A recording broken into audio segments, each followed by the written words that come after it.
Star హీరోల సినిమాలకు OTT deals ఎలా ఉంటాయనేది ప్రత్యేకంగా చెప్పనక్కర్లేదు. వందల కోట్లు ఇచ్చి మరీ తీసుకుంటున్నారు. తాజాగా పెద్ది సినిమా విషయంలోనూ ఇదే జరుగుతుంది. దీనికి భారీ రేట్ ఇచ్చినట్లే ఇచ్చి చిన్న మెలిక పెట్టింది ఓటీటీ సంస్థ.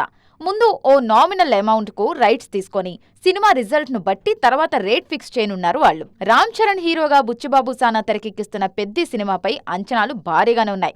పైగా టీజర్ విడుదలైన తర్వాత ఆ ఎక్స్పెక్టేషన్స్ మరింత పెరిగిపోయాయి.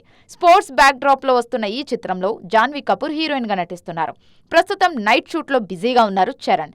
మీర్జాపూర్ ఫేమ్ దివ్యందు ఇందులో కీలక పాత్రలో నటిస్తున్నారు. ఇన్నాళ్లు ఓటీటీ డీల్ అంటే సినిమా ఫలితంతో సంబంధం లేకుండా కేవలం ఎన్ని రోజులకు డిజిటల్లో వస్తుందనే దానిపై ఆధారపడి ఉండేది. అందుకే నిర్మాతలు కొన్నిసార్లు ఎర్లీ విండోకు వెళ్లేవాళ్లు. అంటే చెప్పిన టైం కంటే ముందే అన్నమాట. అలా చేస్తే ఓటీటీ రైట్స్ ఇంకా పెరుగుతాయి. కానీ పెద్ది సినిమా నుంచి ఓటీటీ సంస్థలు కూడా కొత్త గేమ్ షురూ చేస్తున్నాయి. పెద్ది సినిమాను ఓ ప్రముఖ ఓటీటీ సంస్థ 110 కోట్ల బేస్ ప్రైస్ కు సొంతం చేసుకున్నట్లు తెలుస్తోంది. అన్ని భాషలకు కలిపి ఈ అమౌంట్ కోట్ చేసింది. రేపు సినిమా హిట్ అయితే ఆ రేట్ ఇంకా పెరుగుతుంది. ఫలితం తేడాగా ఉంటే ఆ రేట్ అలాగే ఉంటుంది. ఇకపై అన్ని పెద్ద సినిమాలకు పెద్ది రూట్ ఫాలో అవ్వాలని చూస్తున్నాయి ఓటీటీ సంస్థలు. రిజల్ట్ను బట్టి రేట్ అంటే నిర్మాతలకు ఓటీటీ కష్టాలు డబుల్ అయినట్లే.